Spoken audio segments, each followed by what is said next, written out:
So I wanted to make a turtle. So I found some nice quartz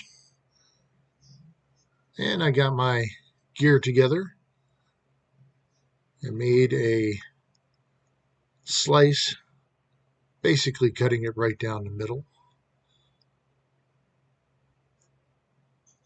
cleaning up the slice a little bit in order to make sure that I had a decent work area. Need to make sure that the area I am going to be carving is decently workable.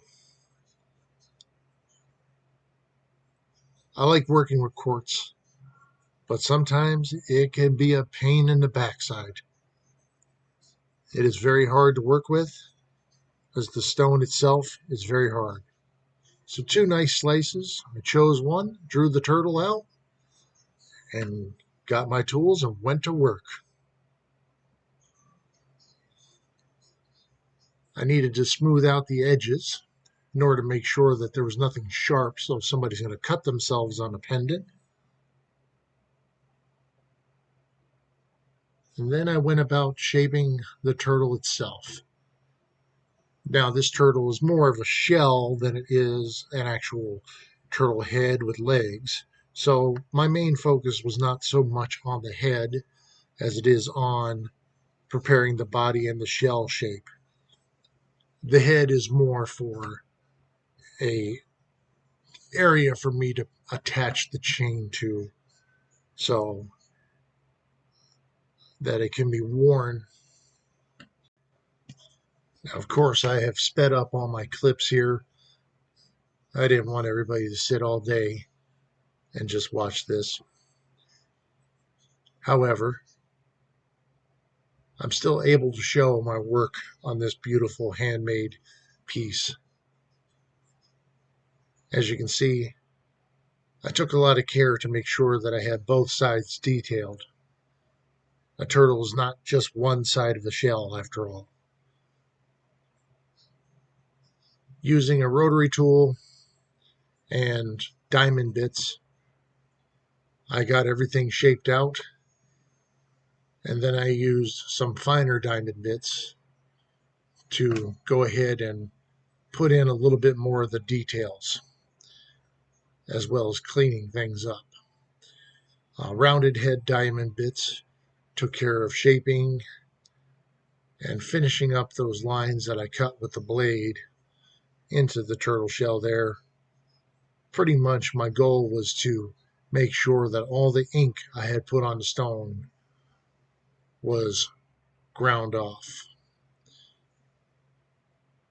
Working this stone, as it's quartz, got really dusty and dirty, but that's part of the job when it comes to making fine jewelry.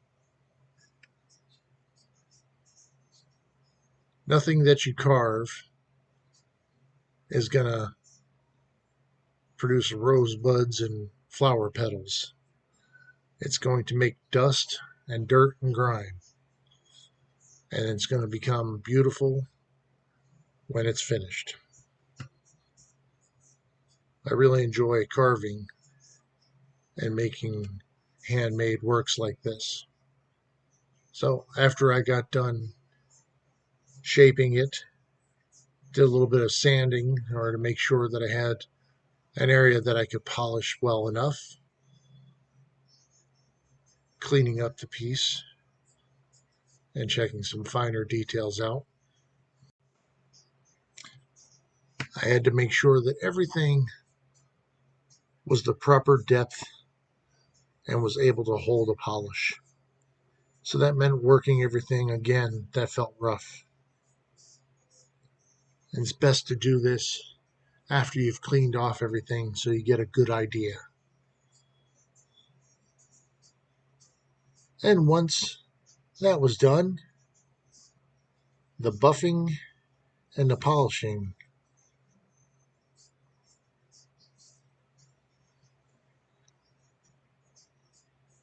as far as polish goes, I don't generally add a lot of waxes or chemical polishes to my stones.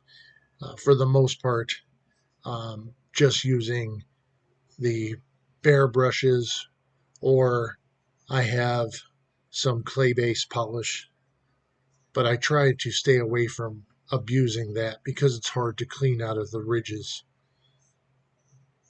So the dry wheels is mostly what I end up using.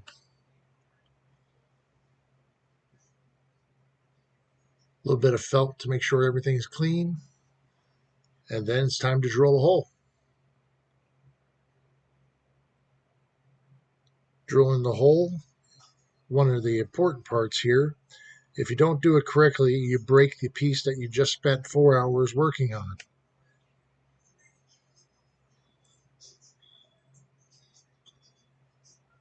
With the hole complete, give it one more polish. Make sure that everything stands out well enough.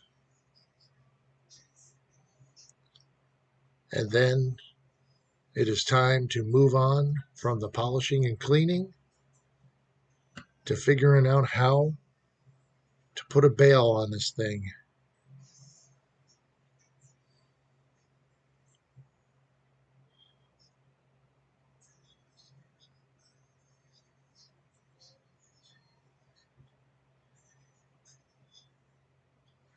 Using some gold-colored copper wire, I fashion a bail using bailing pliers and then attach it to the pendant, making a nice clean wrap as best I can, cutting off all the sharp edges. Then here you go, one turtle pendant.